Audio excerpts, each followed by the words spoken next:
As you can see, I've already flared and fitted, routed the brake lines for the master cylinder. Now both of these go to the proportioning valve here.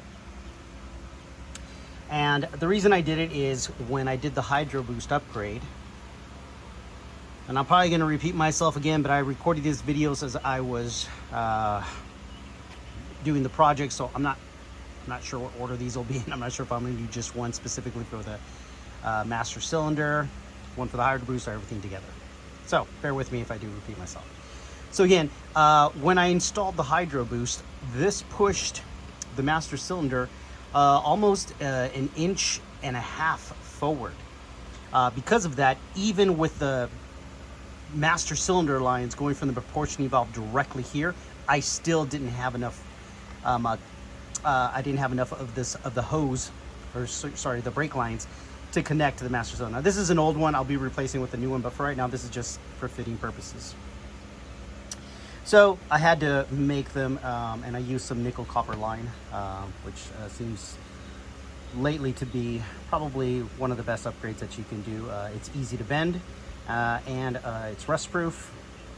So yeah, anyways, that's the reason I went. It's very easy to work with as well.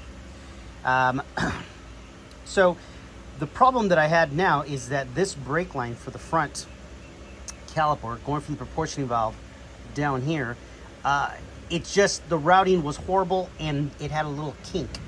So I'm going to be making a custom line as well for this one here. So I thought I'd take time out to kind of show what to do, or excuse me, show how I did. This is the original brake line, and as you can tell, it actually loops, or sorry, as I'm going to show you, it loops under here. See, there it is right there. And then it comes across, and it had this weird bend where it went up, down, and in here, and it was kind of, you know, kinked over towards the front of the car. And that made it so that when I pushed it back to fit these other lines and kind of reroute them under the Jeep steering box, because there is clearance, as you can tell, down here. It snapped at the top of one of the bends. So what I'm going to try to do is I'm going to try to bring it down like it is under the steering box, and then I'm going to bend it 90 and then 90. So hopefully that'll work. All right, so let's get to going. So first things first, you got to cut the right size. So I got my little station set up here. There's a fan over there, so let me turn that off briefly. It's 103 degrees where I'm at, so yeah, I need the fan. All right, so to get the size, I pretty much just grabbed that end and then just kind of strained it out along the edge of this until I got the size that I wanted. And then I added on a little bit more for the extra 90-degree bend and for correction. I'm just going to flare one side, but first I'm going to, you want to flare one side at a time and then do the fitting. So it's kind of like a trial and error here thing. And that's why I went a little bit extra to make sure that I was able to compensate for any mistakes that, well, let's face it, I'm probably going to make. All right, so this is your tube cutter here. And essentially all you do, sorry about that, I couldn't find my phone holder, but you put the line through there, and then you squeeze this down so that the cutter wheel grabs the hose, and then you spin it around. And then the first time you do it, you're going to feel a little bit of resistance. Once you don't feel any resistance, you just squeeze it a little bit more, and then you keep doing that until the hose comes off. And it leaves you with some nice clean cuts there. And what you need to do is when you cut it, the inside of this is also going to have like all the broken material. So that's where this piece of the cutter tool comes in place, and you simply just place it inside of it, and then you spin it around so that it eats up any leftover cuts. You can also file this down on, you can also file the edges down as well. And That helps with the double inverted flare that we're going to be making. All right, so on to step 2. So next, I'm going to make the first bend. Now this is a basic tube bender, and it's actually made for, if I'm not mistaken, 1/4, 5/16, and 3/8. Funny, I thought it actually stated that on here, but I guess it does not. So what you do is you basically ensure that it's caught there. And as you can tell, I've already made the first bend. And then you just grab this guy here and bend it through. Okay, so that's going to be my first, that's going to be the first bend of the brake line there. It's a 90 degree. Now, I don't know if you remember, but it's sat this way in the vehicle, and then I need another 90 degree going out that way so I can, and yeah, so let's make the second one here. So we're going to place it in the smallest notch here.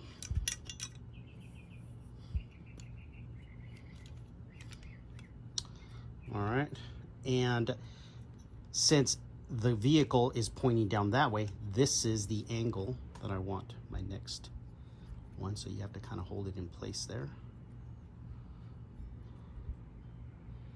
And then you just kind of start bending, adding a little bit of pressure here.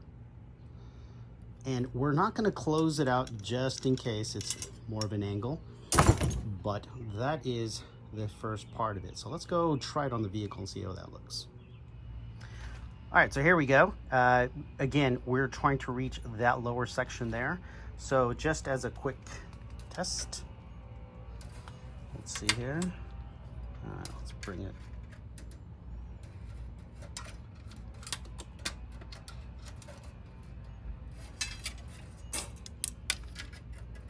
These lines are gonna fight me. All right, so there we go. So from what I'm seeing here is I definitely can use a little bit more bend that way. So I'm gonna bend this so that it makes it out to here. But the height is exactly what we wanted. And then that runs along the line there. And that's a perfect, see how much longer it is way over there? That's actually pretty good. Of course you're gonna fall. Because the vehicle flexes. Most steel vehicles don't flex that much, but these, if you've ever raised them or lowered them, this part of the chassis flexes so much. So what we're going to do is we're going to make this bend even with the chassis, and then here we're going to bend it just a little bit, kind of give it like a little U, so that when it flexes down, it catches it. If you make these lines straight across, see how that goes up and then down, and then here that goes up and down as well. If you don't do that, if you don't compensate basically for the chassis flex, that's going to bust, especially with as much pressure as the brake lines have. So you want to make sure that you account for that. So in this case, I'm going up just a little bit higher. I'm going to come across, and then I'm going to dip it down to that section right there. All right, so let's put it back on the table and start the flaring, or actually just fix that a little bit more. Probably won't show that, but maybe I'll show just the completed product afterwards. So now that we have the bend where we want it, the next step is to actually make the flare at the end. And I'm not going to go over it too much. There's plenty of flaring videos out there. I will just kind of give a couple of quick tips on it. So first, you got to make sure that you're on the right size. This is a 3/16 line, so that's why we're using that section of it there. For a double flare, this is the double flare adapter. That's step 1. You just have to make sure that that line is approximately the same size as that there. So as you can tell, I did. Now, one thing that I like to do, you know, actually let me grab a larger one to kind of show you what happens on the inside. I don't know if you can see it. No, probably a bad idea.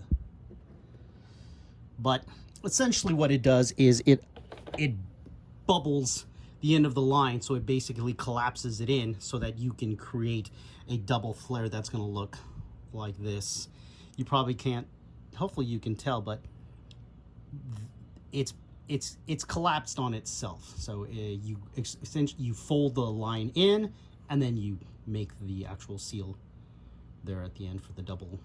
That's why it's called the double inverted flare, because it folds it in first and then you kind of press that in. All right, so once you have the shape, once you have the distance there, this is what I like to do. I used to have a problem, let's face it, this isn't a $500, $400 flaring tool, it's $25.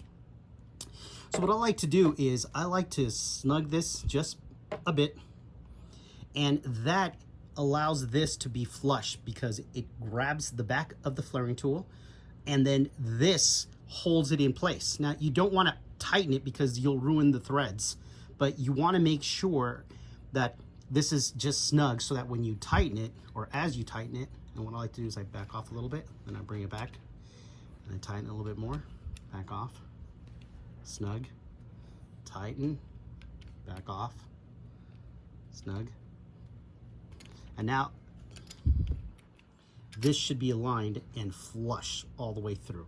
So that's one thing that I like to do to ensure that that's going to seat properly. If you're off a little bit when it comes to brake lines, I mean, since this is copper, it'll probably flex in, but if it's steel and if it's got a little bit, you're going to have that little dripping. It's going to drive you nuts. Like, why is it happening there? Why is it happening there? Sorry about that. That's because this flaring tool wasn't flush, so it folded over kind of crooked. Once you tighten the fitting down, it may put it into place, but that's a lot of stress on this fitting here, considering it's probably brass going up against steel. So just keep that in mind. All right, so once I have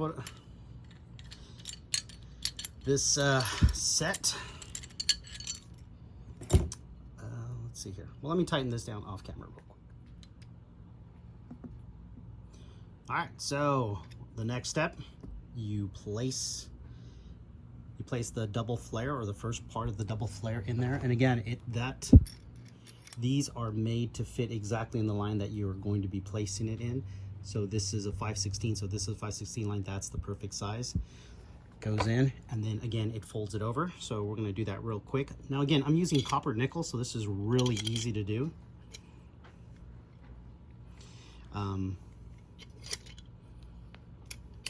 But if you're doing steel, that's a completely different story. You might want to set this on a vise and then turn this. And you do want to turn it very carefully. You don't want to ruin anything. So I just want to make sure it's flush. And again, since I'm working with copper nickel, I'm just going to make sure it's flush, a little bit more than snug. Now I'm going to just back off.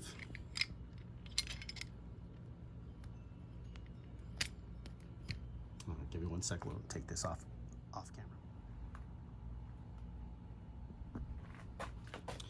All right, so as you can see, it kind of created like a little bubble flare there. And that's what's going to collapse in and double or reinforce the flare at the end. So now with the exact same tool, you place it there.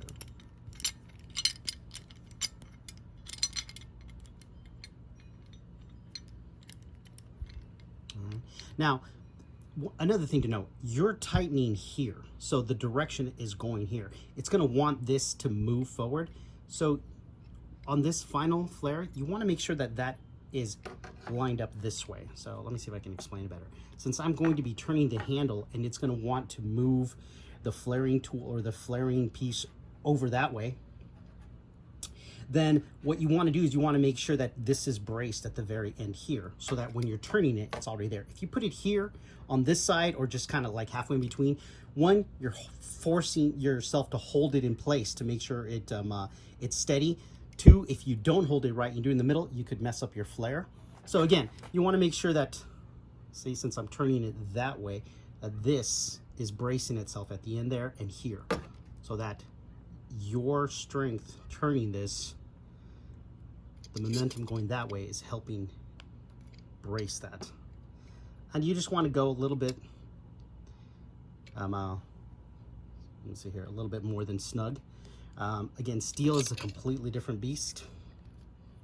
Once you feel you can't eat that anymore, a little bit more there. There we go. Nice and flat.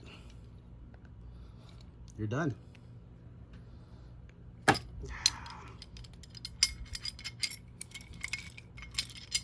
There's indeed, folks, and there is the double flare that we were repairing. All right, so let's do an actual fitting, and then now we'll use that to set the line in place. All right, the fan's on, so hopefully you can hear me, but that's what it looks like there. Of course, it's not gonna wanna focus. Let's try here.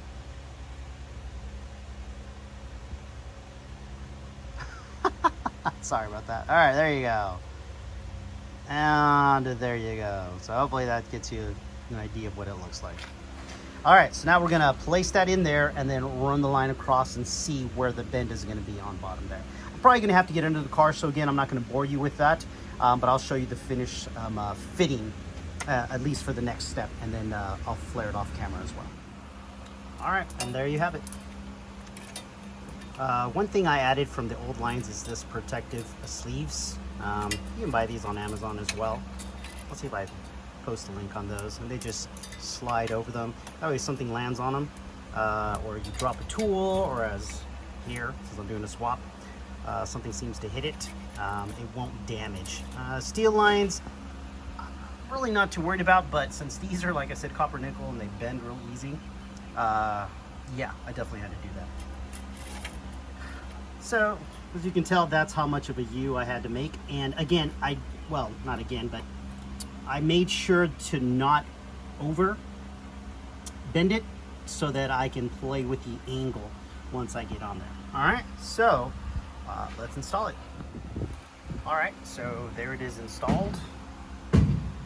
Now, I didn't put the last part in because I'm actually replacing the proportioning valve, so I was like, I just made sure it fit, and then I unscrewed it because I didn't want to get an extra bend there when I put the new one on and I take this one off. All right, so I'm going to install the proportioning valve real quick, and I will show the finished video. And essentially, the good thing is here, they all seem to be a different color because I got like a chrome green, and then that's kind of like the gold kind of finish, so that's perfect.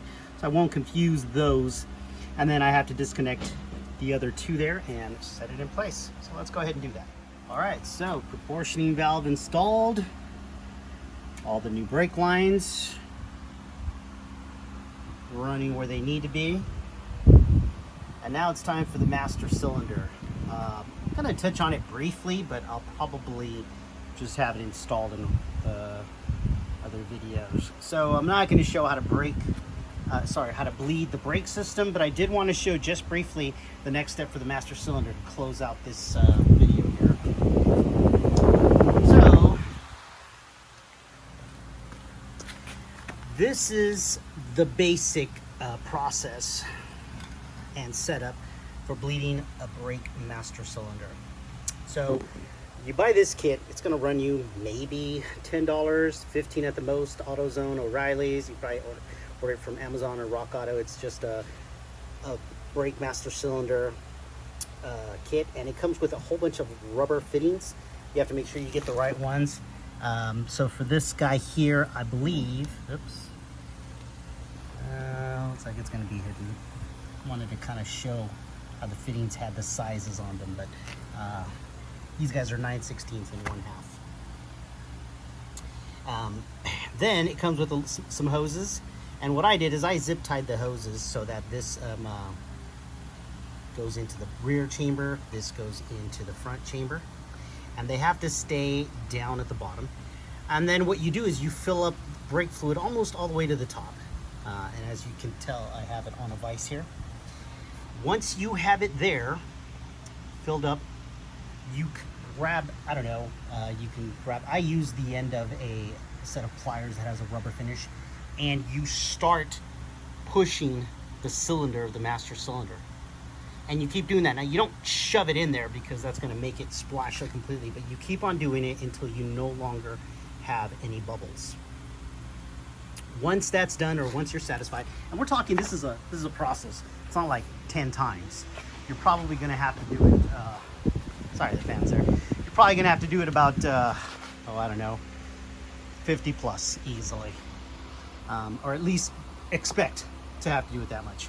Once that's done, then I'm going to come here, loosen this, put the master cylinder, and then one by one switch them out. And you want to make sure that this is uncovered when you do it and be ready for it, Maybe put some rags down here to catch the brake fluid when you put it back on. So you're going to put it on there and then assemble this. Another advantage of going to copper, that I wouldn't say go to copper just for this, but since it's so flexible, it doesn't fight you as much as steel hoses. And that's why I wanted to make sure also that these lines were at the approximate level, tightened down, so that when I bring the master cylinder, I'm not fighting the new position when I put them in, because it's going to start leaking. You want to make sure it doesn't get all the way to the bottom when you bring your newly bled master cylinder. All right, well, that's going to wrap it up for this video. I'll be posting some information on the Hydro Boost upgrade that I did.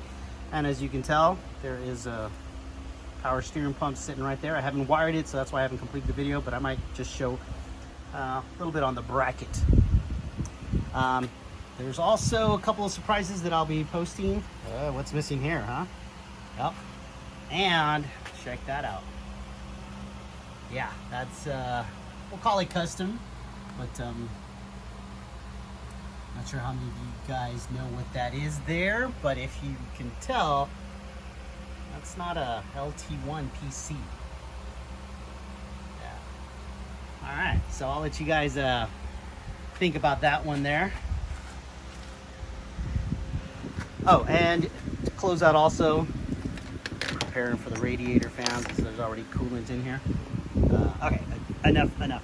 But yeah, there you go. A couple more surprises coming up. Disappeared for a while. Life happens, guys. But hopefully you enjoyed this video, and hopefully it was some help to some of you. So, we'll see you next time.